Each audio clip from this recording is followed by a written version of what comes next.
क्या आपने कभी सोचा है कि इतिहास का सबसे शक्तिशाली सम्राट अचानक हिंसा छोड़कर अहिंसा का रास्ता क्यों चुन लेता है?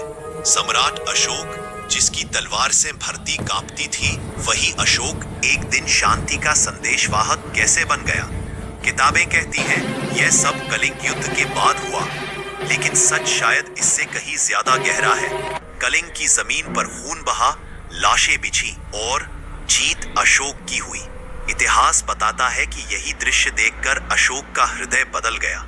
पर सवाल यह है, क्या एक युद्ध इतना बड़ा बदलाव ला सकता है, या फिर कुछ ऐसा था जो किताबों ने हमसे छुपा लिया? अशोक के शिलालेखों में एक अजीब सी खामोशी है। वह युद्ध की क्रूरता तो स्वीकार करता है, लेकिन अपने डर का जिक्र नहीं करता। कुछ इतिहासकार मानते हैं कि कलिंग के बाद अशोक को सिर्फ पश्चाताप नहीं हुआ, उसे भय हुआ था। भय इस बात का कि इतनी मौतों के बाद भी शांति नहीं आई। कहा जाता है कि कलिंग के बाद अशोक कई रातों तक सो नहीं पाया। उसे सपने आते थे, युद्ध के नहीं बल्कि भविष्य के।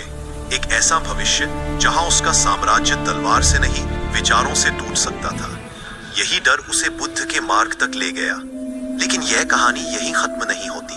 बौद्ध ग्रंथों में संकेत मिलते हैं कि अशोक ने केवल धर्म नहीं अपनाया, उसने ज्ञान को नियंत्रित किया।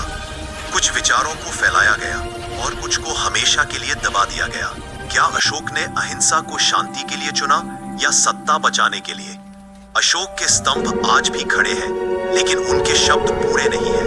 कई शिलालेख टूटे हुए हैं, कई अधूरे। कुछ इतिहासकार कहते हैं कि ये टूटे नहीं, तोड़े गए, ताकि कुछ बातें कभी पढ़ी ही न जा सके। अशोक ने पहली बार धर्म को राजनीति से जोड़ा।